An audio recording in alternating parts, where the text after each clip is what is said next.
Now welcome back to the Prospect Hut. Here is from maxmets.blogspot.com. This is a Mets site which goes into the Met minor leagues. It's a very good site.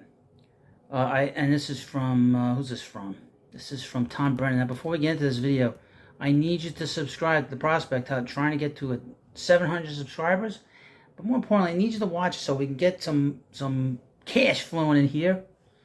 And it's all due to you. You're the people that make this channel work. I just pass along this information to you. But if you watch the entirety of one of my videos, it gets recommended by people on on YouTube. Also, I would hope that you share the video, you send it to your friends. If you've got friends that are Met fans or know about the Mets minor league system, this is the channel to follow on YouTube. As far as I know, no other channel is dedicated towards the Met farm system like this channel is. So here's the headline. Look towards in-house pen options the Mets minors for 2024. What did I see? Every team has 3 subsections of pitching. One is your full-time starters, one is your backup starters, relievers, and thirdly is your straight-up bullpen arms. This year, the Mets used 10 guys as starters, 29 total Mets mound as relievers this year, including some of the 10 who started. The pen always runs help-wanted ads. Hence, most pitchers are not starters or fill-in starters. Max Scherzer, Justin Verlander, and Carlos Carrasco are gone. And the only 24 lock starters are Kodai Senga and Jose Quintana. Thus, there is now plenty of audition time for others like Joey Lucchesi, Jose Butto, David Peterson, and to a lesser degree, Tyler McGill, are taking advantage of it and pitching solidly.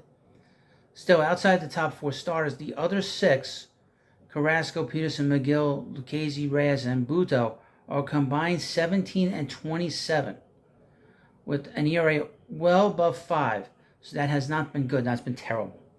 And Lucchesi has been 3-0 with a 2.2, with the other 5 being 14 and 27. Terrible.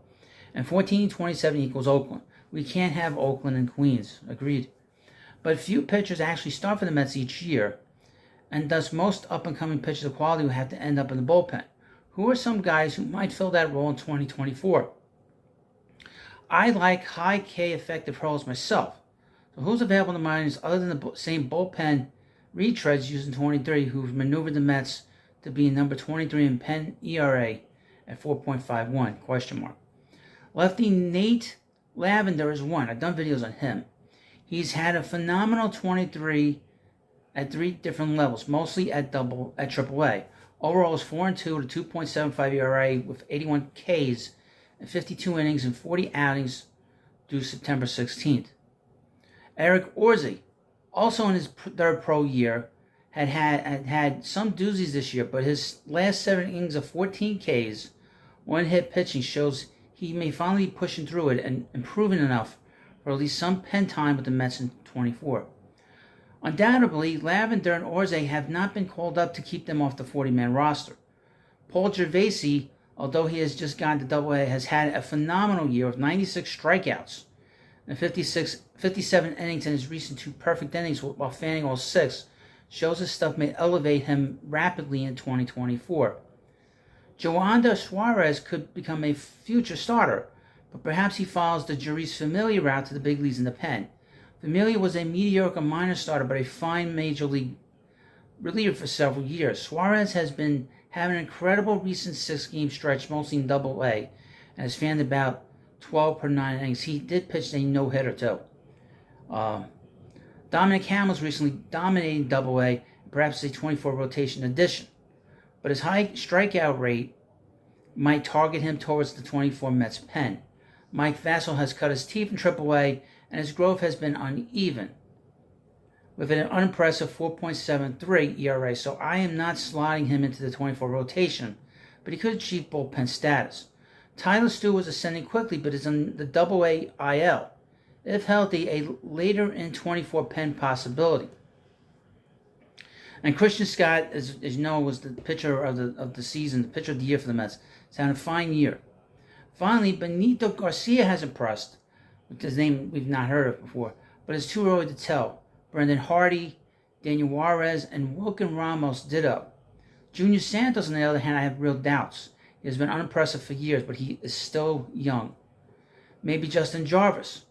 who finally pitched better last night in AAA, but has found AAA daunting so far, can sneak in.